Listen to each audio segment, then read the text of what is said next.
పర్వదినాల్లో భక్తుల తాకిడి ఎక్కువగా ఉంటుందని తెలిసినా ఎందుకు ముందస్తు ఏర్పాట్లు చేయటం లేదని అడిగితే ఆ ఒక్కటి అడక్కు అంటున్నారు. అంతేకాదు తిరుమలలో భక్తుల అవస్థలు చూపిస్తే బ్లూ మీడియా అంటూ రివర్స్ అటాక్ చేస్తున్నారు.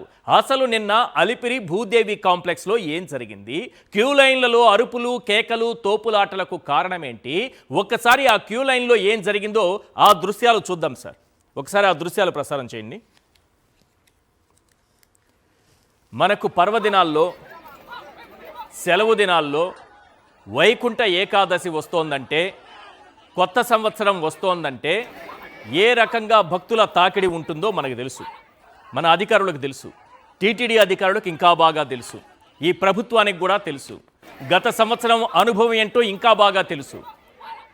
వైకుంఠ ఏకాదశి సందర్భంగా గత ఏడాది టోకెన్ల జారీలో తొక్కిసలాట జరిగి 6 భక్తులు ఎప్పుడు చరిత్రలో లేని విధంగా అక్కడ కన్ను మూసినటువంటి పరిస్థితి కనిపిస్తుంటే ఇప్పుడు చూడండి ఏం చేశారు. ఈ దృశ్యాలు చూపించకూడదట, భక్తుల గోడు వినిపించకూడదట, భక్తుల్ని లాఠీలతో కొట్టినా చెప్పకూడదట,